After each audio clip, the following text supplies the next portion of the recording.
Look, in one of his lesser known pieces, the poet T.S. Eliot posed this question. When the stranger says, "What is the meaning of this city? Do you huddle close together because you love each other?" What will you answer? I'd argue that there's no better time to ask that question than right after an election, and there are no people better to answer it than the candidates. This campaign provided a view of our city unlike any other because it is a time unlike any other.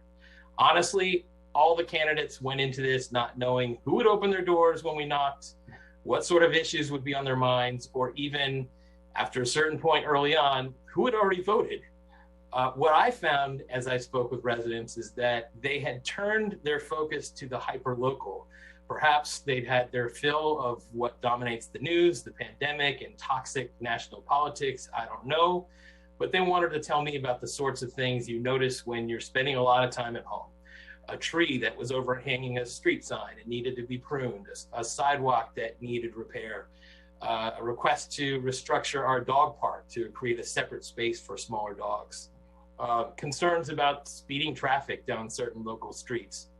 One day I walked up to some neighbors who were having a weekend barbecue in Quince Orchard Park, and one of them pointed out in the city-owned tree right above me, like a giant hornet's nest, maybe 8 feet up. It was the size of a boulder. And as I fought my instinct to get out of there, the gentleman explained to me in no uncertain terms that his vote was entirely contingent on the city removing it immediately. So look, this would be a good time for a quick shout out to staff.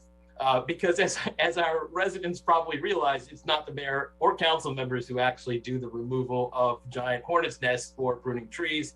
It's our staff who are always glad to help, and I want to thank them for all they do to serve our community every day and make us all look good. Without a doubt, the biggest thanks here goes to our residents. First off, this is a time of general uncertainty and doubt, and you can see that in the form of a lot more doorbell security cameras and a lot more no soliciting signs than I saw 4 years ago, which underscores the fact that to open your door when a stranger knocks is kind of an act of faith. I'm sure some choose not to do it, but you might be surprised how many do and how gracious they are and how engaged they are in our community and how ready they are to come together. It honestly felt like many people took my knock on their door as an act of kindness on my part, as a pleasant reminder that they're not alone. And that's a special thing that, after we're past the pandemic, I wonder if we'll ever truly feel that way again. The residents also deserve thanks for having spoken. So far as I know, this was a record number of votes cast in the city election. There were a lot of, everywhere you turn, there were good candidates in this race, and it was vigorously contested, and by no means was it an easy choice. Nonetheless, our residents chose exceedingly well. Lisa Henderson and Jim McNulty are terrific people, and I expect they're going to be terrific city council members. Huge congratulations to both of them, their teams, and their families. In addition to the passion, energy, and smarts they displayed during the campaign, I've gotten to know them as thoughtful, reasonable, considerate, and humble as well. And I expect that these qualities will help them get on board quickly, win the trust of their colleagues and our staff, and help us build a team that lives up to, perhaps even exceeds, the high standards of effectiveness achieved by previous councils. I want to congratulate and thank Dave Belgard, Phil Cook, and Jamil Hernandez, notice it's in alpha order, on running outstanding campaigns. While this was a very hard-fought, competitive race, all of our candidates put their best ideas forward in a thoughtful, positive, constructive manner. They were friendly and civil to each other. They listened to and considered each other's perspectives. They are all a credit to our community, and we should all look forward to more public involvement from each of them in the future. Also a credit to our community, I want to thank my challenger, Stephen Escobar, for running.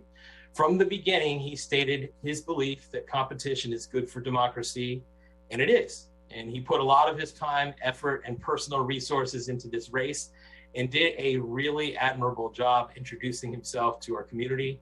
What's more is he made me a better candidate, and in that way greatly enriched this campaign experience for me.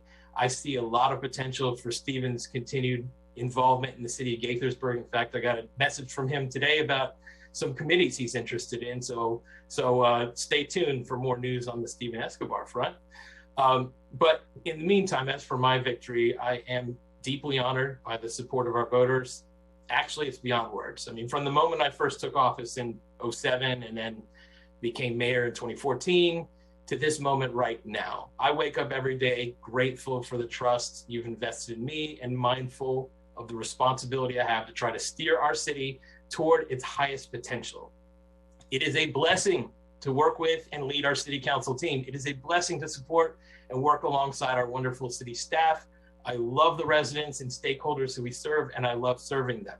For all those who voted for me, thank you so much for your support. And for all those who didn't, I look forward to serving you with equal vigor.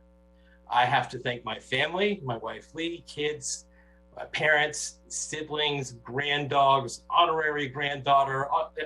You all know who you are. And special appreciation for my son Jeff and his wife Brittany for being with me as I was sworn in, as they're not necessarily the first people to volunteer to be in front of the camera. So it really means a lot to me.